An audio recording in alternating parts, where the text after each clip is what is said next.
Bonjour bien-aimé dans le Seigneur, que la paix de notre Dieu soit avec toi et garde tes pensées en Christ. Bienvenue dans ce nouveau numéro, dans la lumière des psaumes. Bien-aimé dans le Seigneur, beaucoup, lorsque nous entrons à l'église, nous entrons avec des larmes aux yeux.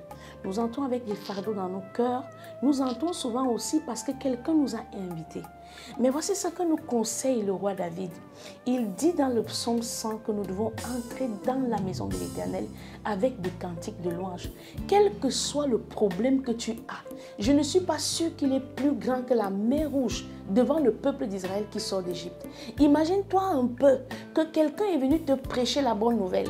Et maintenant, lorsqu'il t'amène dans la fuite de ton ennemi, tu rencontres une opposition telle que tu es en train de regretter même le séjour chez celui qui t'a tenu en esclavage.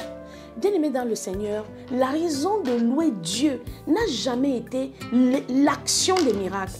Mais nous louons Dieu pour son nom parce que ce que nous croyons aujourd'hui impossible, il a déjà fait bien plus grand que ça dans le passé.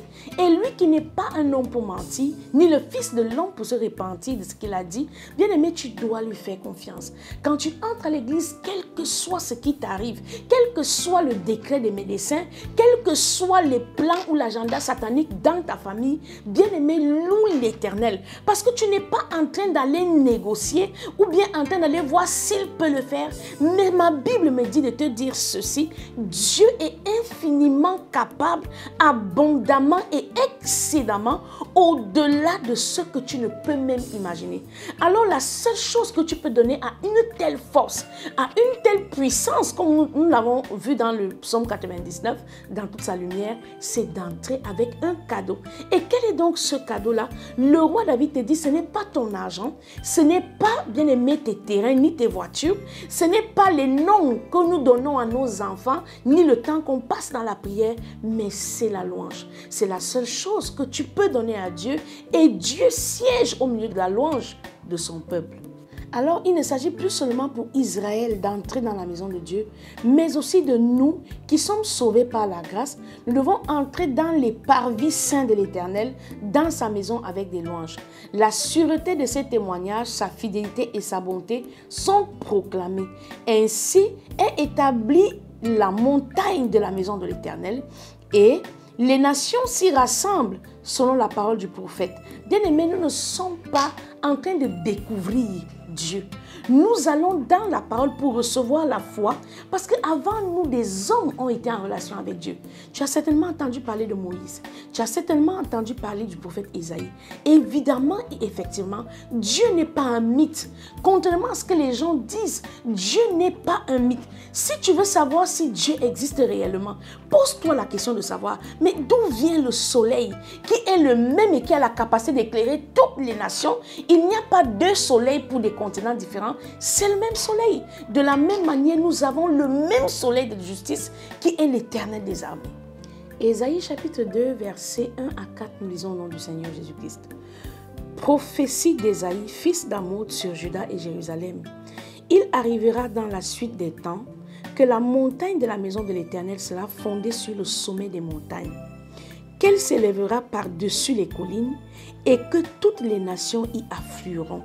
Des peuples s'y rendront en foule et diront, venez et montons à la montagne de l'Éternel, à la maison du Dieu de Jacob, afin qu'il nous enseigne ses voies et que nous marchions dans ses sentiers. Car de Sion sortira la loi, alléluia, et de Jérusalem la parole de l'Éternel. Il sera le juge des nations, l'arbitre d'un grand nombre de peuples, alléluia. De leurs glaives, ils forgeront des hoyaux, et de leurs lances des serpes. Une nation ne tirera plus l'épée contre une autre, et l'on n'apprendra plus la guerre. Alléluia. Nous savons qu'il y a un règne millénial où Jésus-Christ viendra régner sur la terre. Pendant une période de 1000 ans, nous aurons le roi qui nous est annoncé par Ésaïe, que nous avons vécu dans la Nouvelle Alliance, dans le Nouveau Testament. Nous le vivons désormais pour ceux-là qui auront gardé la loi de l'Esprit et qui auront persévéré jusqu'au bout. Bien-aimés dans le Seigneur, Dieu n'est pas un mythe. Psaume 100, nous lisons au nom du Seigneur Jésus-Christ. Psaume de louange. Poussez vers l'Éternel des cris de joie, vous tous habitants de la terre, servez l'Éternel avec joie, Venez avec allégresse en sa présence. Sachez que l'Éternel est Dieu. C'est lui qui nous a fait et nous lui appartenons. Nous sommes son peuple et le troupeau de son pâturage. Entrez dans ses portes avec des louanges, dans ses parvis avec des cantiques. Célébrez-le, bénissez son nom, car l'Éternel est bon. Sa bonté dure toujours et sa fidélité de génération en génération. C'était votre émission à la lumière du psaume 100. Rendez-vous pour un prochain numéro. Que Dieu garde vos pensées en Christ.